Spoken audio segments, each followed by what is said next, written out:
एक समय था जब नालंदा विश्वविद्यालय दुनिया का सबसे बड़ा विश्वविद्यालय था।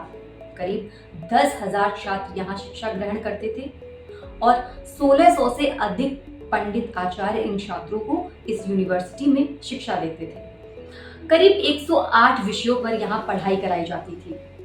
और सबसे हैरान कर देने वाली बात तो ये है कि जिस टाइम पर पूरी दुनिया में प्रिंटिंग मशीन नहीं थी, उस टाइम पर इस यूनिवर्सिटी में 90 लाख किताबें मौजूद थी जो कि हाथ से लिखी गई थी। और दुनिया के तमाम देशों के छात्र इस यूनिवर्सिटी में एडमिशन लेना चाहते थे। आपको बता दें, यहाँ पर एडमिशन साक्षात्कार यानी इंटरव्यू के जरिए होता था। मान लीजिए 10 छात्र यहाँ पर साक्षात्कार दे रहे हैं, उनमें से 2 से 3 छात्रों का ही एडमिशन होता था। ये तो आपने नालंदा विश्वविद्यालय के बारे में जाना। अब बख्तियार खिलजी कौन था जिसने नालंदा विश्वविद्यालय को नष्ट कर दिया? दुनिया की सबसे बड़ी, सबसे पुरानी, सबसे ताकतवर यूनिवर्सिटी को खत्म कर दिया। आखिर उसने ऐसा क्यों किया? बख्तियार खिलजी तुर्की शासक, या यूं कहें कि एक सन की तुर्की शासक था जो नालंदा विश्वविद्यालय को खत्म करना चाहता था। इसकी बड़ी वजह थी। एक समय की बात है जब खिलजी की तबीयत खराब थी, बहुत ज़्यादा तबीयत खराब थी। उसके तमाम हकीम उसकी दवाइयों के ज़रिए उसका इलाज कर रहे थे, लेकिन उसको फ़ायदा नहीं मिल रहा था।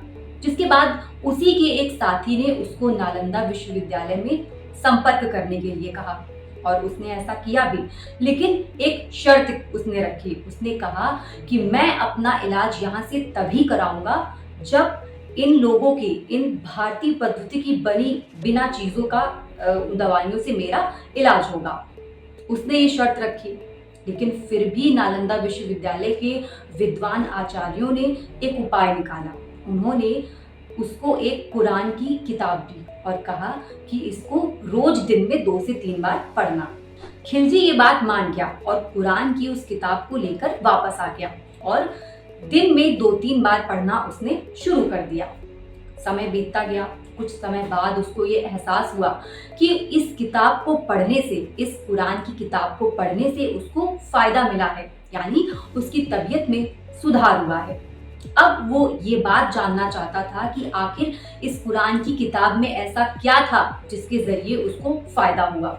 उसने ये वजह ढूंढने की कोशिश की और कुछ टाइम बाद उसको पता चला कि नालंदा विश्वविद्यालय के आचार्यों ने उस कुरान की किताब के हर पन्ने में दवाओं का लेप लगाया था, जिसके जरिए, क्योंकि उन्हें पता था खिलजी जब ये किताब पढ़ेगा तो इस किताब के पन्नों को पलटने के लिए वो थूक का इस्तेमाल करेगा, जिसके जरिए ये दवा उसके शरीर तक पहुंच जाएगी।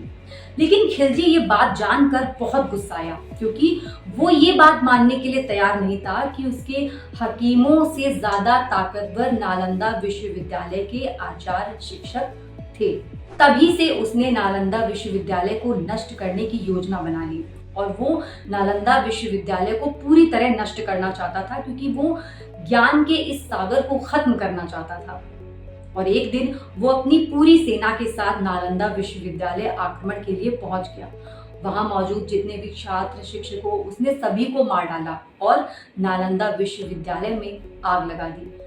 उस वक्त उस विश्वविद्यालय की लाइब्रेरी में करीब 90 लाख किताबें मौजूद थी, जो करीब 3 से 4 महीने तक जलती रही। और इस तरह उसने नालंदा विश्वविद्यालय को खत्म कर दिया, बौद्ध ज्ञान को खत्म कर दिया। खिलजी की नालंदा विश्वविद्यालय को नष्ट करने की बड़ी वजह यही है कि वो वहां की ताकत को जान चुका था और उसने नालंदा विश्वविद्यालय का तभी अंत कर दिया था। लेकिन अब भारत सरकार और दुनिया के तमाम देश मिलकर नालंदा विश्वविद्यालय को उसके पुराने स्वरूप में लाने की कोशिश कर रहे हैं। फिलहाल आपकी इस वीडियो पर क्या राय है, कमेंट बॉक्स में जरूर बताइएगा।